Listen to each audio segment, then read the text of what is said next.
Welcome. Forgive me for being late. Oh dear, I have the wrong glasses.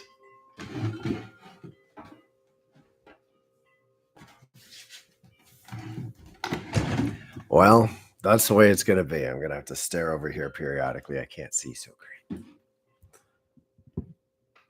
This is a cool day.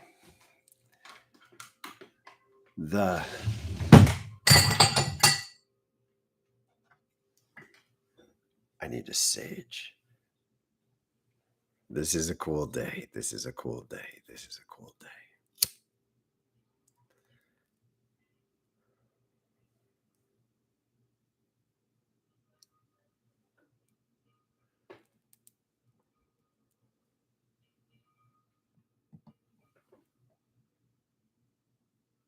Kenzie, Sarah, Misty, Trevor, Angie.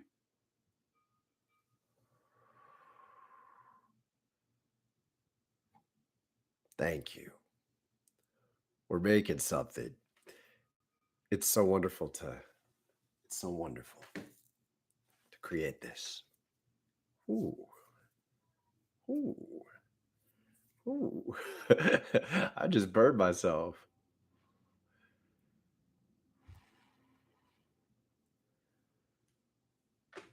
I just want to be conscious. Like, I've never felt the energy quite like this. So there are different things happening right now.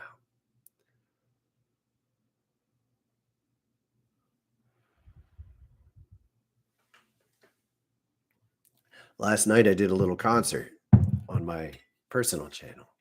Thank you, Angie and Misty, for being there. I don't know who else was there, but they commented.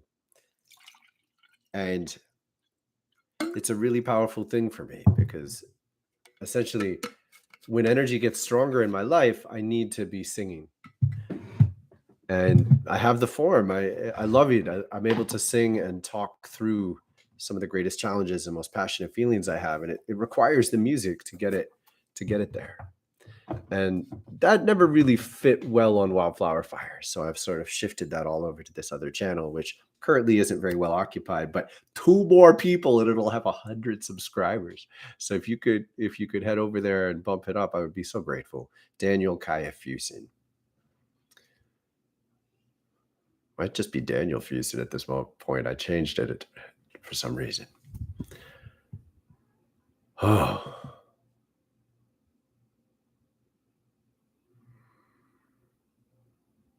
There's just a loud voice cutting through, and I'm like, what's going on? Like, why is this different? My voice is stumbling. I burned my arm. I burned my arm.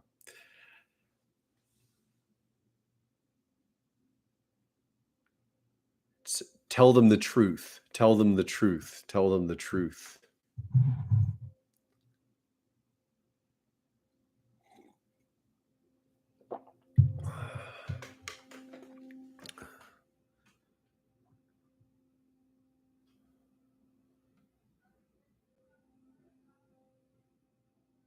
There's a lot more to this reality than we typically accept. And as ever, the reason I believe I have been taught to share such depths with you is because it's time. It's time we learn this. It's necessary. To come to terms with the many different patterns and burdens and wounds that are present in our lives, we have to be able to see a broader reality. And in order to see a broader reality, we have to come to terms with the many different patterns and baggage and wounds that are present. You can't just sweep them away. People have tried for a long time to simply sweep away problems. And effectively, what's happened is that they've been repressed, and they've been repressed into dimensions that we've tried to live without. We've tried to do without a certain breadth of experience and presence, largely because we've put our problems there unbeknownst to us. And that's why when people go through traumas, they're often shattered on a level where You end up being conscious and aware in spaces that one of the most terrifying elements of the experience is that you do see other people. You do recognize the people you love and even trust all around you. But it's their dark side, it's their shadows, it's their wounds, it's their pain, it's their repression. And so you see ugliness in people who are otherwise beautiful and kind and good. And what's real to you? And I keep saying this again and again and again because this is what's in the way of the greatest beauty. I found myself beneath hell. And there was a peacefulness. It doesn't go on forever. It's actually not below us. It's out there. It's an e-veil. It's a veil around the world. We have repressed our negatives outward. Outward. We've done it outward in many contexts. In order to see this, you have to learn to see in multiple dimensions. And in order to see in multiple dimensions, you have to be at peace with a lot of the traumas and baggage and terrors that are in the way. It goes hand in hand. We don't want to get stuck in this processing pain thing forever. So be with this challenge. All you really need to do is set the intention to rise to the level of presence that's necessary to heal yourself. You don't need to know what that means to own it, to aim for it, because there is an end. This is not something that goes on forever. The only way in which we end up in cycles that seem to go on forever is if we somehow semi-consciously agree to help other people heal as a way of avoiding our own problems. Now, this happens, and it's not really healing. What we can do is help other people process their pain in a way that helps them avoid it as a trade to help us avoid our own pain. That's not actually healing. It seems like it because you're sort of dealing with the surface level baggage that comes into our anxieties and depressions. But when you don't dig down into the real presence, you never really heal. If you feel like the processing could be endless, it's because you haven't learned how to really process. If you feel like the healing work could be endless, it's because you haven't really learned how to heal. And real healing begins, in my experience, begins with an embrace of the depth of beauty that this reality offers. And in order to see it, we have to see in multiple dimensions. There are two significant dimensions to talk about today. The first is time. Perhaps even before people were discussing 5D, you heard of folks refer to time as a dimension. For a long time, this didn't make sense to me until I started connecting to Thoth and asking him. Think of it this way. Imagine you're on a train. You could go forward and backwards on the train, and the train goes forwards and backwards on a track. But you can't go left and right. There are tracks. The dimension that you're moving in happens to go linearly, but it exists all around you. The fact that you're on the train and you don't control the train is a function of being incarnated in a body. Time works the same way. Gaia's more like a ship moving through reality on a track. And we know where this track goes based in sequence. So we know that there's a sequence where the Earth is rotating around the sun and the sun is moving through the Milky Way. So we're actually carving out a spiral. And this spiral was somewhat predetermined. It was going to go in this linear track. But time itself could be understood as that track laid out in a broader dimension. The dimension in which we're moving there is not a dimension we access in other ways right now, but just right now. As you begin to see multidimensionally, what happens is you're able to stare at your own self present in other points of time. Vision in this regard is more about proximity. Now we're leaving the track metaphor.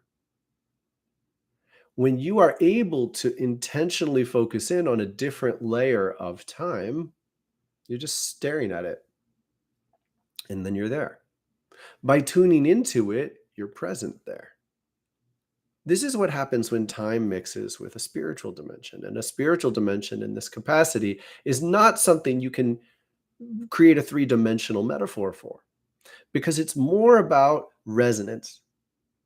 When you create a resonant frequency within yourself that is in a harmonic pattern to another resonant frequency, you are actually closer to it in a spiritual dimension. This would be a fifth dimension. So when you combine these two, the linear track of time that we can't see, but we can trust exists, and then your spiritual ability to tune in with resonance.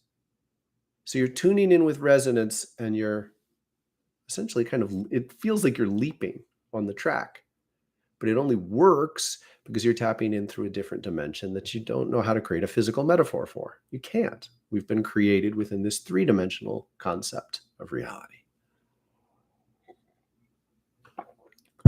The reason all this matters so much is because as you awaken, this starts to happen on its own.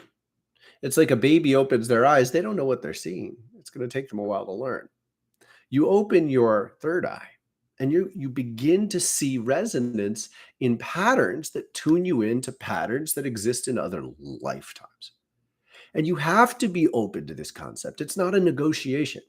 When you say, I want to restrict myself to this body, this life, you are inhibiting your ability to actively participate in the patterns that are present in your life in this reality, but resonate to another life. Now, again, why does this matter? Existence is fractal, and your existence karmically is fractal.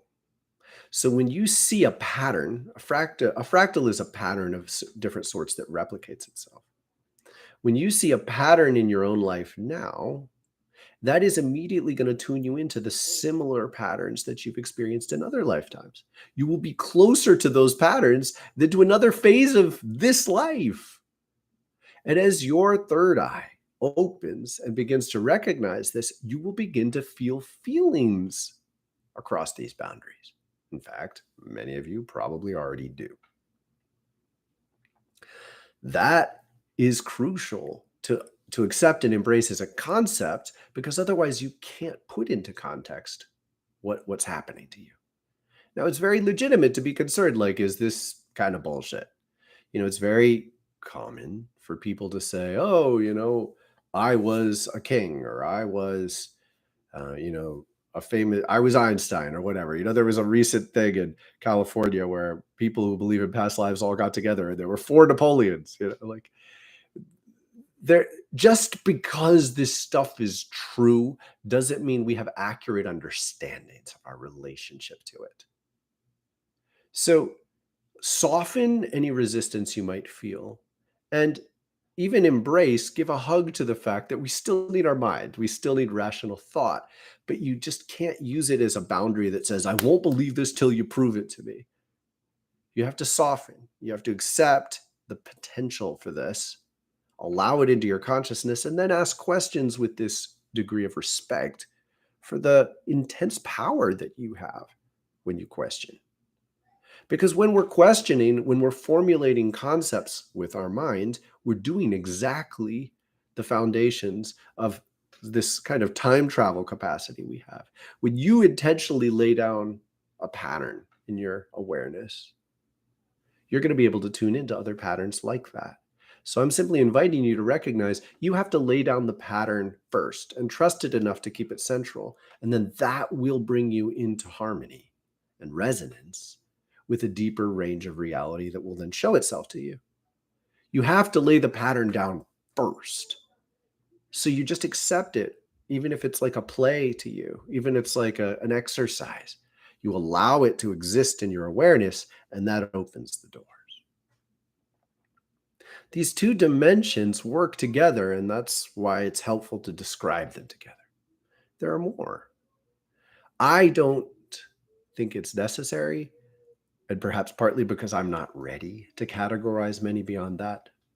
A sixth dimension involves being aware of the way in which timelines are present in the same local space. So we are actively living in one timeline of what happens on Earth. And there are many more happening in a way that seems to, they sort of exist in the same space. When you allow this potential, at first it took the fun out of it for me. It just seems so complicated that it's like, if there are so many different multiple universes, why does anything matter? Because whatever you do wherever you are is what you're creating. So, in a very real way, to navigate in reality through dimensions, you have to get good exactly where you are. You can't just wish to teleport somewhere else. You have to get good at the mechanics of shifting dimension. And in order to get good at the mechanics of shifting dimension, you have to actively be present where you are. So all of this brings you back to where you are, which is very challenging when you've been exposed to multiple dimensional awareness through trauma. See, so many people have been exposed through trauma, and or as you begin to open the door, you are immediately confronted with trauma. You may well discover parts of yourself that are still living in a somewhat traumatized state. If you don't accept them as parts of yourself, you're going to immediately magnetize characters in a play that's essentially your scripting. When you don't accept energy as your own, until you're ready to accept it as your own, you will actively attract someone else to play a similar role. And as long as you think of that as the bad guy and reject them, you will not be in a position to embrace that part of yourself. So the ultimate drama of earthly historical existence is to learn to confront everything that you confront, everything that you come close to.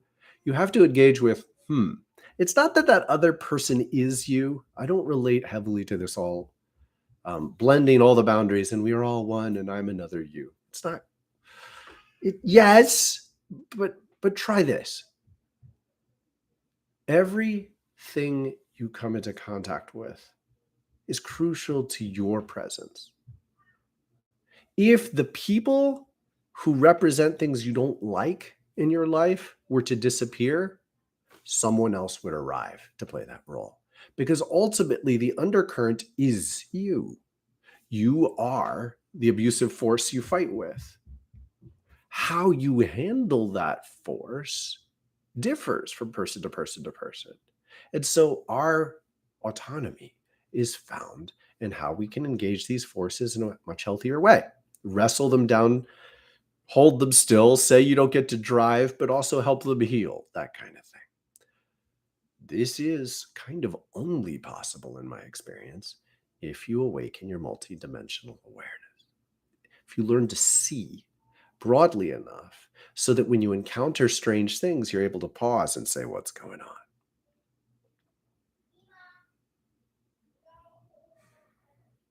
And I'm doing that again because there's a deep pull this time, which kind of excites me because it means maybe I'm about to learn something I haven't known. Huh. Interesting. They're done. They're not afraid now. All right. So let's go. What questions have you got? Let's go from there. I've said many of these things a lot of ways, multiple times. If you could all cap it, because I really can't. I can't read well. So I'm going to go do this every once in a while. And if I see it all caps, I'm going to say, okay, that's a question for me. Otherwise, I'm not going to read it because I have to bend close. I want to go deeper with your help and guidance. Because I often, I'm here to lay down the foundations and then demonstrate to you where it can go beyond that. You may well have a more crucial piece to help us navigate as we do.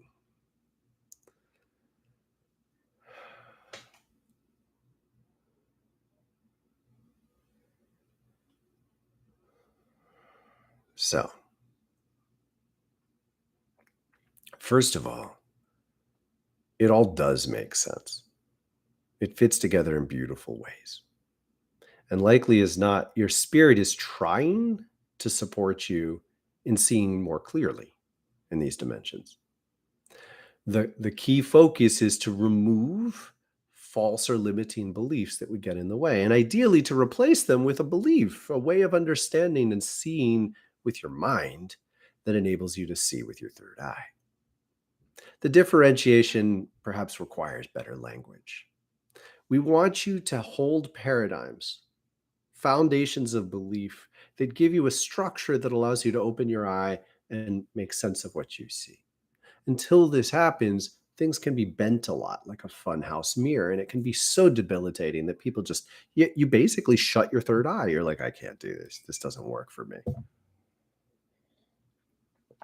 One of the first things that seems to happen for me is that as I go through feeling the felt sense of my resonant presence, I will essentially learn to identify carefully, like, what is mine, what isn't, and it does matter a lot.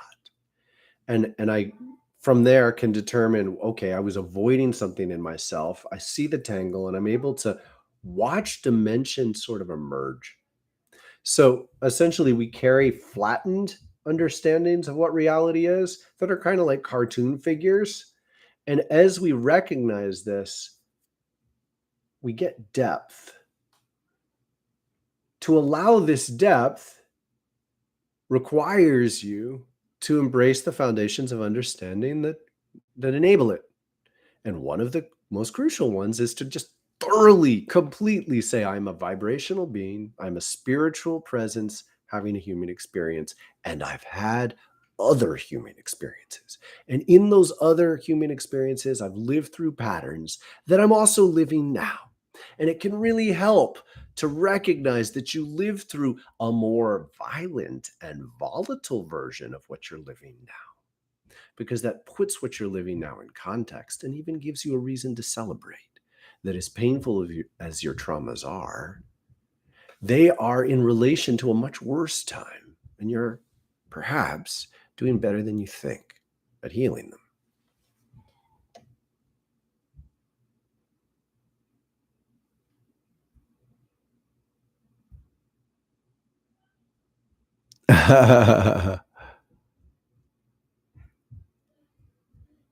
Absolutely. When we're stuck in things that we don't like, and we're living with a spouse or a job, some of the best examples, and it's like, look, day to day, this experience is like, why would you choose this? To start from the premise that this is your karma really helps. Now, a misunderstanding of this could encourage you to just stay in the wrong situation. That's not the point. Sometimes your karma is to learn to say no. It can be that simple. And the next level simplicity is the world won't let you say no if it's actually yours.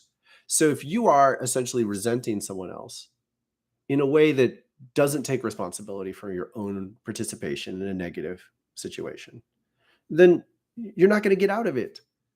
I went through a series of relationships in which my partners would get really mad at me. And I was like, what is wrong with this? I'm cursed, right? I'm cursed with attracting mean people, women. And over time, I was able to come to an acceptance that they were getting mad for legitimate reasons. The way they got mad was intolerable and very painful. And I had every right to say, this is not acceptable. It wasn't my fault, but I was creating the circumstances that generated that intensity. And I had to commit to channeling that intensity more responsibly before we would let go. And we did let go. They weren't the right people for me. I wasn't being told by life, suffer. It's your fault. That's not what karma means.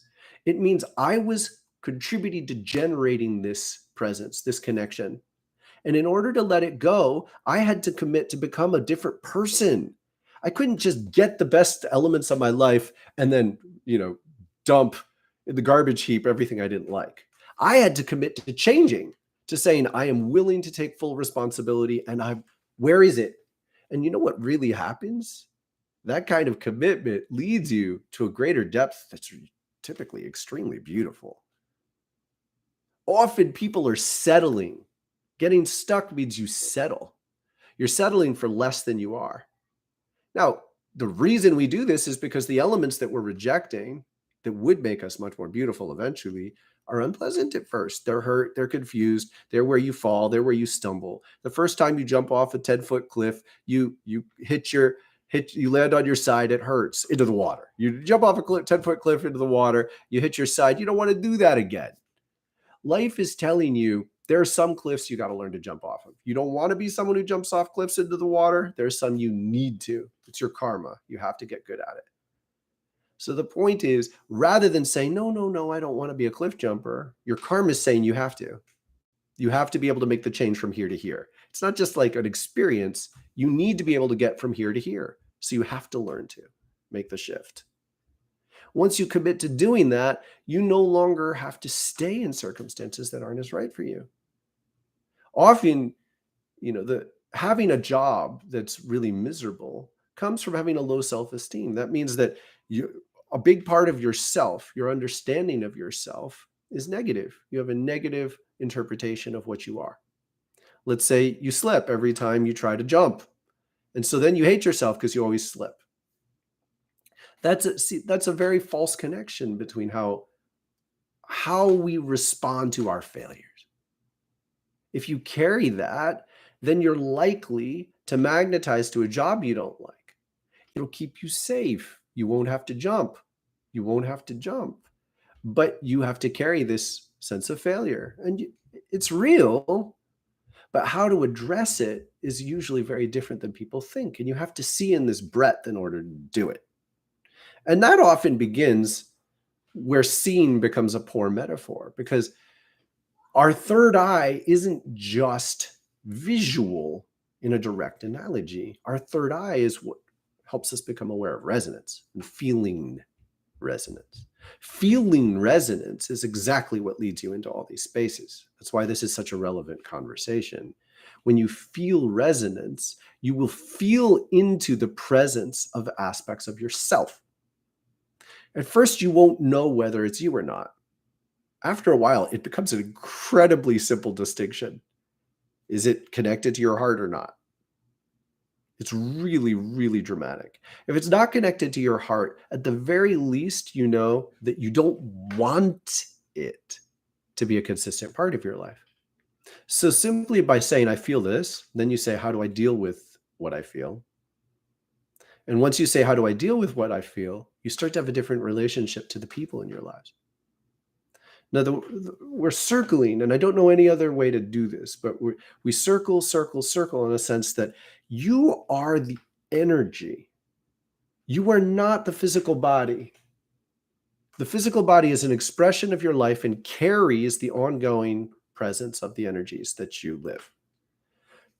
But this matters even more when you think about relationships, because the point here is when I left one relationship, before I left one relationship just because she was so mean to me. She actually hit me. It was awful. It sucked.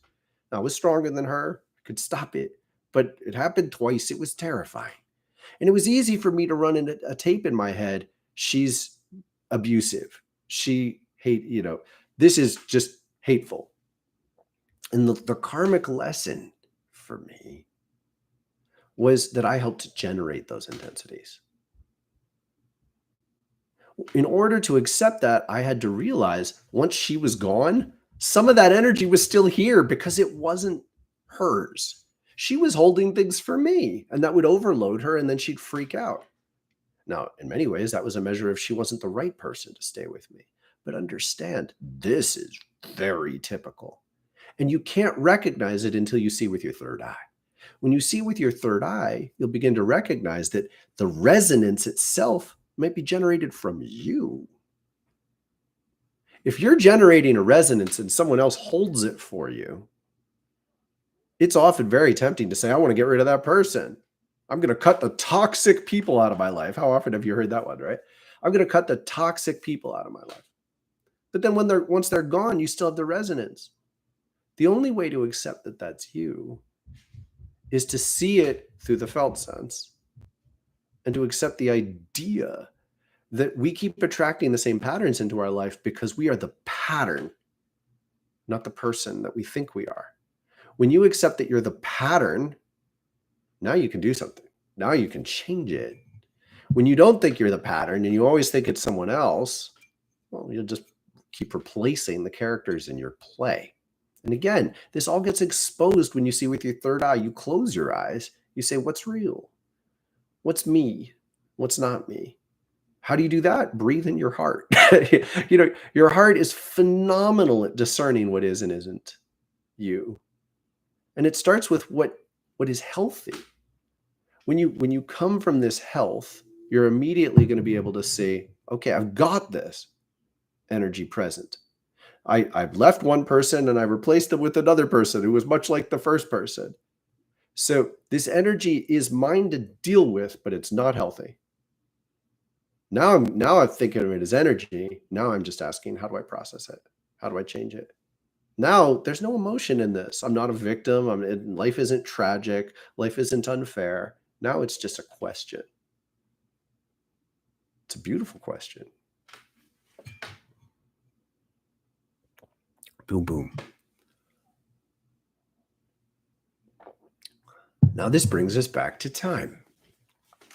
I'm telling you that your ability to see across the dimension of time by navigating with spiritual presence is going to do something profound. Spiritually, you're going to be seeing these patterns, often feeling them first. Actually, some people will see them more than they'll feel them. That happens, particularly if you've been so traumatized, you left your body and you can't feel. But when you sense, when you become aware of the spiritual presence of pattern, in order to tune into that pattern, you have to recognize that as you tune into that pattern, you will be in harmony with the ways you've lived those patterns out in other lives. The second you accept this as real and not simply a mental exercise, something clicks. Now, I've tried. You can try thinking of it as a mental exercise. It doesn't work. When you accept it as real, that you've lived through another pattern, you will start to recognize that the pattern you're living in this life, by focusing on it, helps you tune into the pattern from the other life.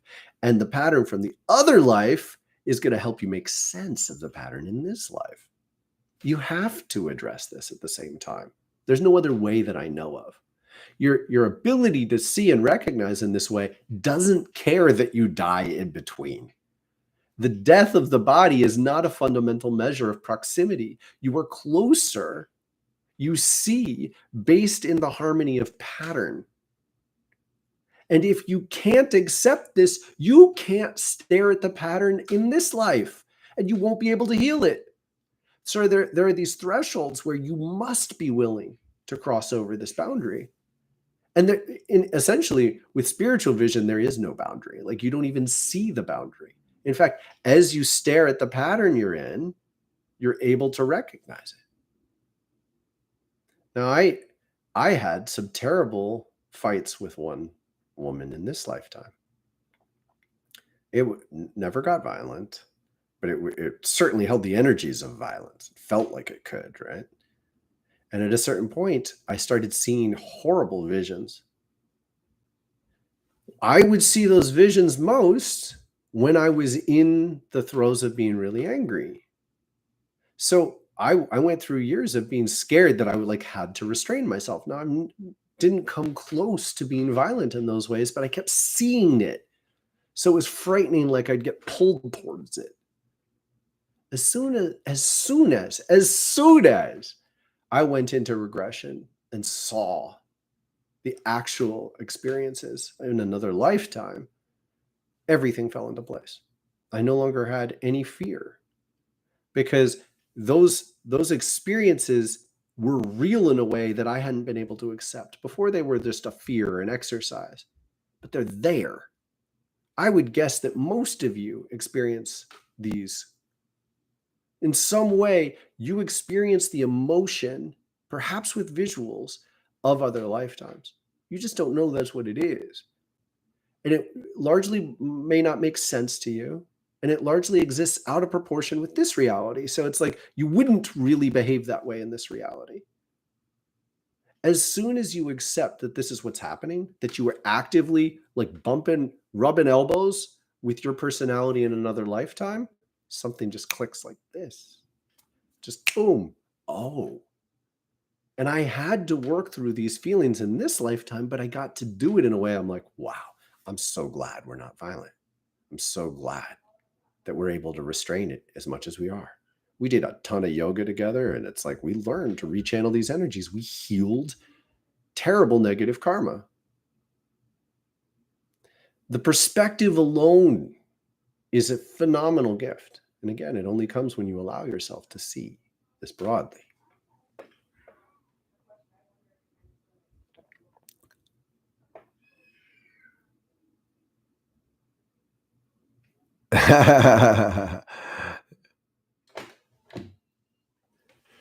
So, big time. Well, first of all, the base level response to rage is always boundary issues.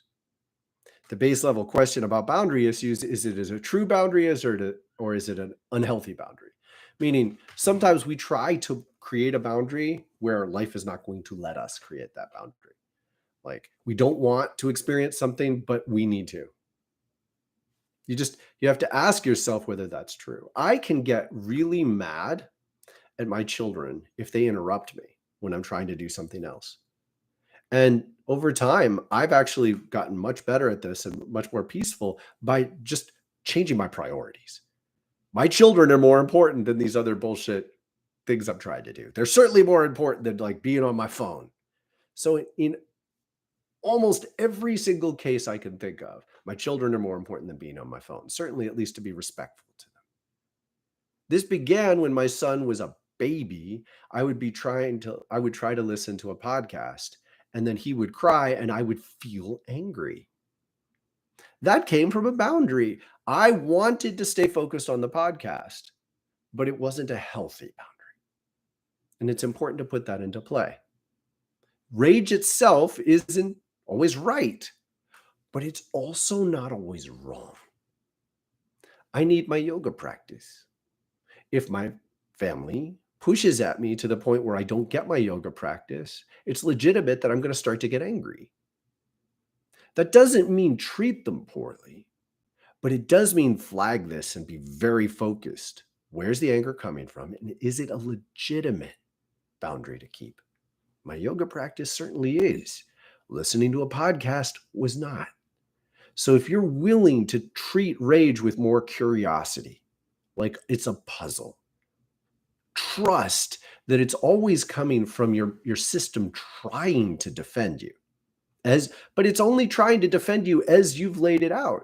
And you might be laying it out unconsciously. I laid out, I was going to listen to a podcast. My rage came trying to protect what I was trying to create. That's what our spirit does.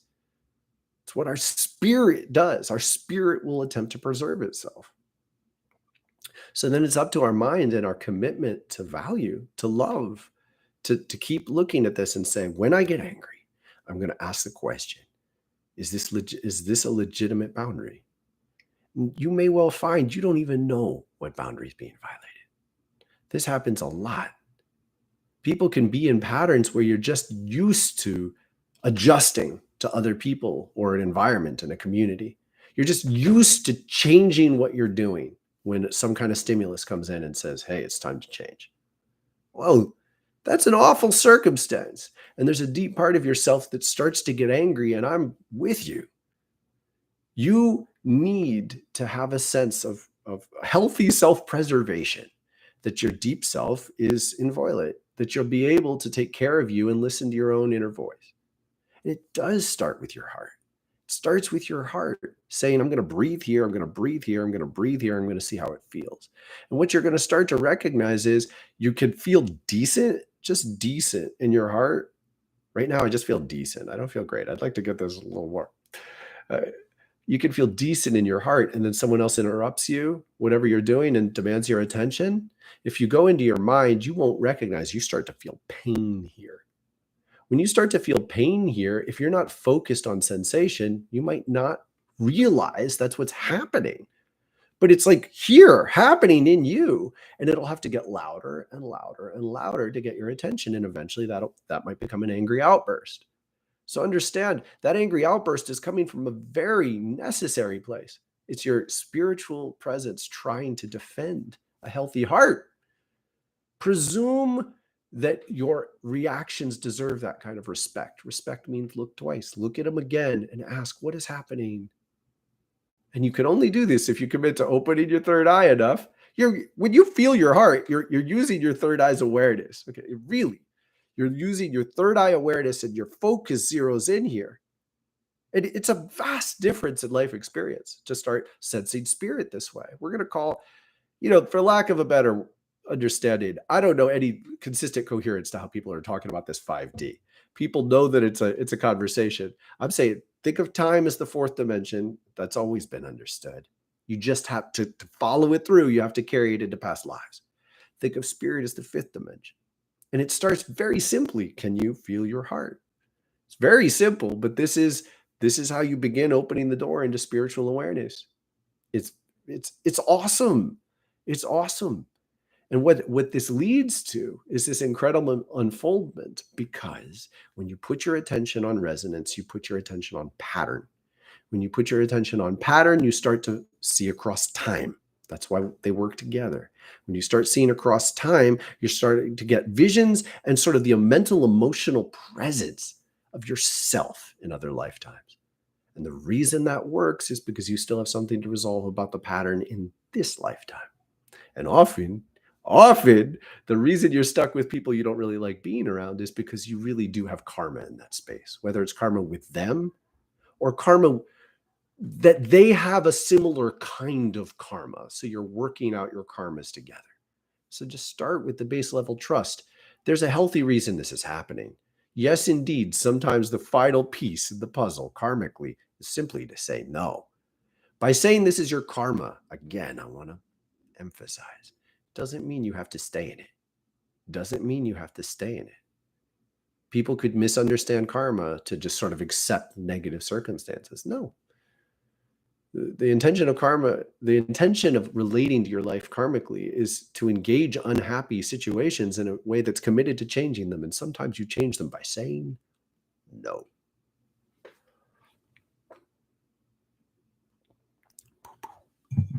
That's a good riff.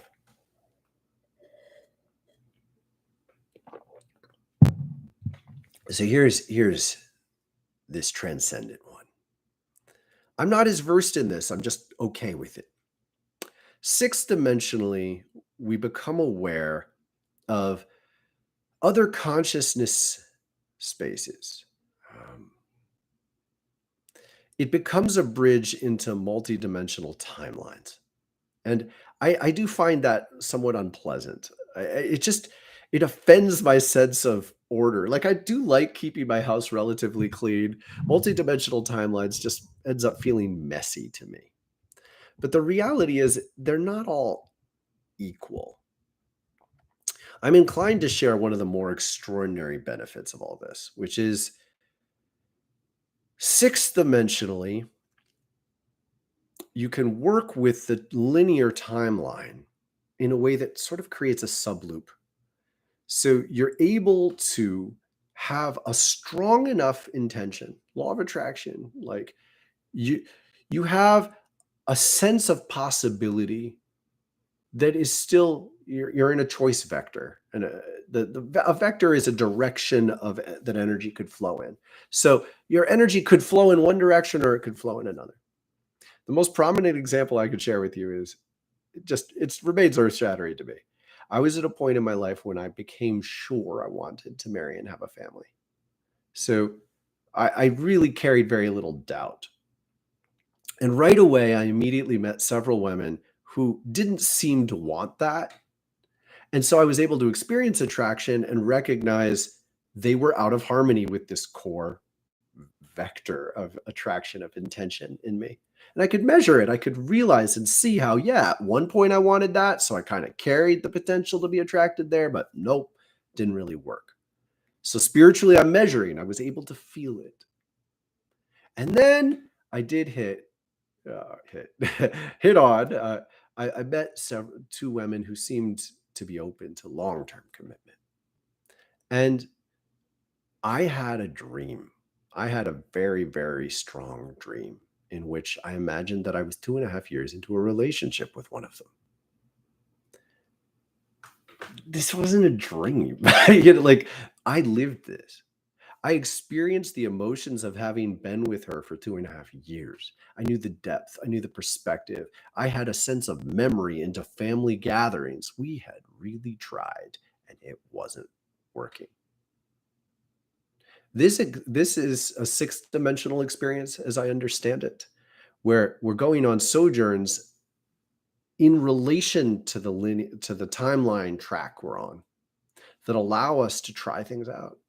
It's incredible. It's incredible, and it works because I was in zero doubt that she wasn't the person to marry after that. And lo and behold, the other woman who was open to marriage, I'm married to.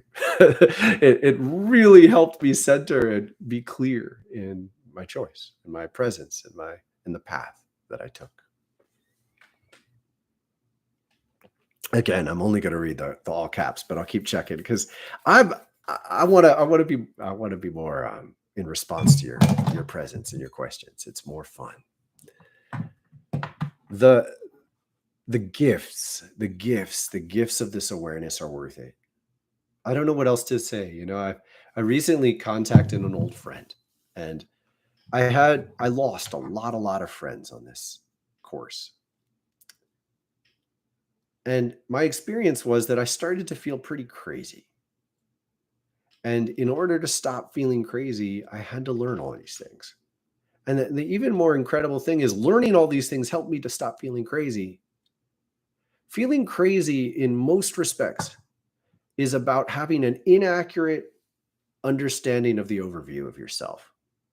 So you think you're something and all the stimuli are trying to teach you otherwise. Elements of yourself are just present, resonant, here. They are you, but you're trying to understand yourself as that's not me, that's someone else. The simplest basic version of this is a racist. A racist has a shadow. It really is this simple. They have elements of themselves they don't like. The light doesn't get in there. They're mean, but they don't think of themselves as mean. They think of themselves as standing up for my rights, whatever, but they're mean. So they're not understanding, they're not knowing themselves as who they are. That creates a shadow. That creates something the light doesn't get into or through. Then they project that shadow on someone else. Every time they think about their own shadow, every time they come in contact with their own shadow, they say, that is a Black person, because they're dark. It's the simplest misuse of this awareness. And they're actually seeing a rudimentary multidimensional presence. It's rudimentary, but it's there. It's real. But it's their shadow. When you begin to see this way, you're able to say, that's mine. That's mine. Believe it or not, there are voices that you hear that are yours. They are sub parts of you that you've attempted to externalize. So you'll hear it as an external voice. Believe it or not, there are voices that you will hear that are not you. Really, they're not you. They're an external presence. And in order to parse through what is and isn't your own, you simply have to be able to understand clearly and honestly what's happening. You're an energetic being having a spirit in a body, and you've lived many lives. Start here. It's the foundation.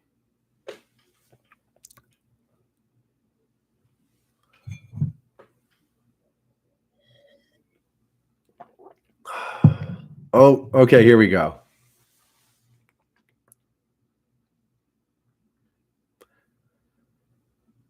Okay. So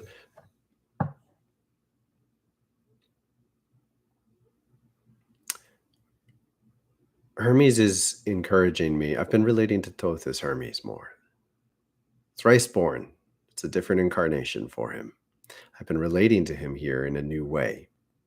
And he's guiding me to tell you the truth, as he's putting it, which is that I'm still pretty scared. I am describing something, and it would be, and I am keeping my eyes closed a lot. I'm keeping my eye closed a lot. I'm operating on felt sense and verbal guidance from him. usually from him, sometimes from other sources. I am able to connect with, tune to, and learn from many different beings while maintaining a kind of, I am not seeing even most of what I experience and keeping my eye closed. And it leaves me with an incredible ability to go broad and deep, learn a lot of stuff. But it's also, I think it's becoming a problem because I'm scared. I'm scared to open my eye.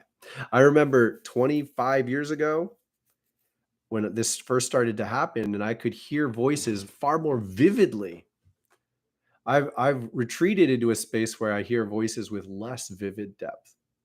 And that has allowed me to be less frightened.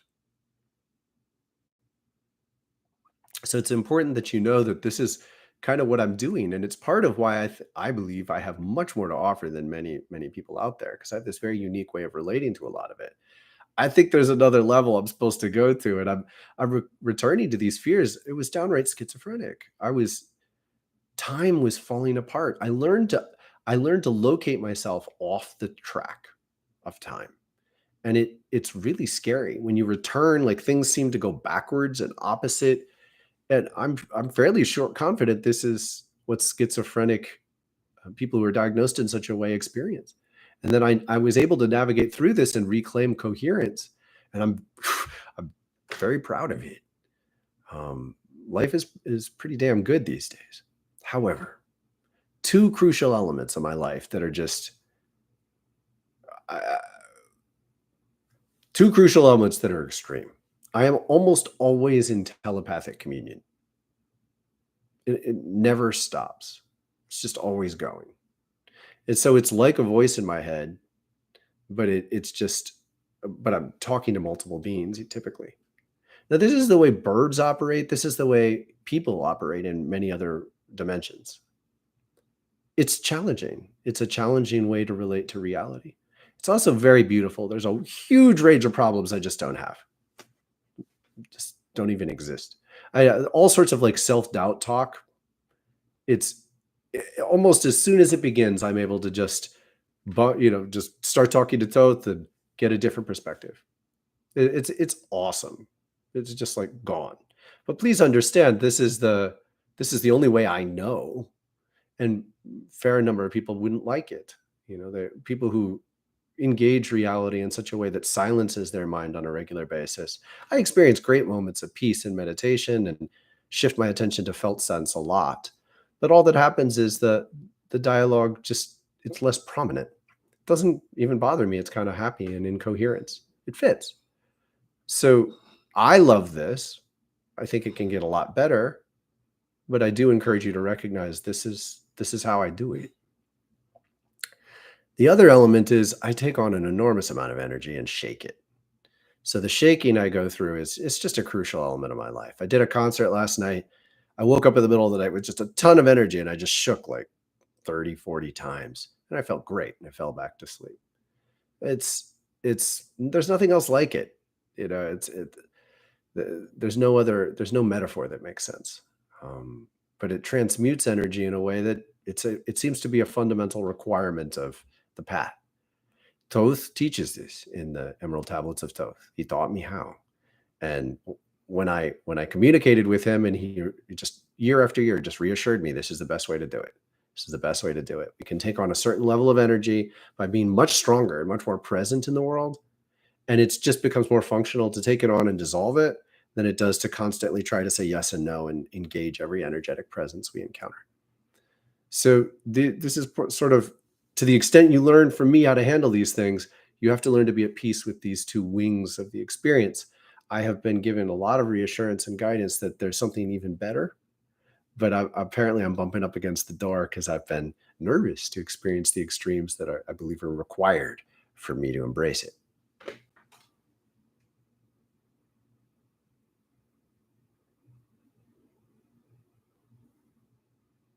Oh, thank you so much, Kinsey. I'm really psyched about that. So we'll be doing readings soon. And today I only have an hour. So we're going to get over there, start the meditation a little more quickly. I have to take a little bit of a break. We'll do the meditation and then we'll give some people opportunities to share. If you're not a member of the sanctuary, we're still in the legacy offering, meaning the first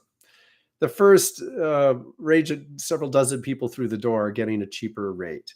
At a point, maybe at the end of the summer, we're going to take this up a notch, maybe sooner. I don't know. Charge a higher rate. And from then on, everybody in the legacy will get the same basic old rate. This is a pretty consistent way people seem to be creating communities. I like it. It's awesome. People first through the door deserve a deeper blessing. And I'm so glad to have you here.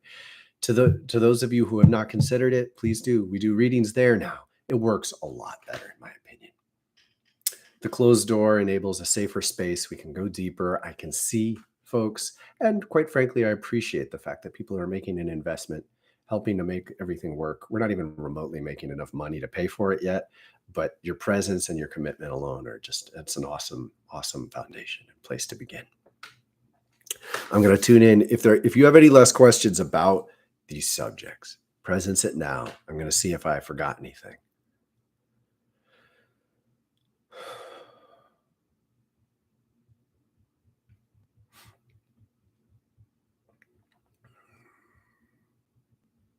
No, and I'm not getting any guidance that I missed anything crucial. So I'm gonna take the break now. What? Oh, there is something, huh?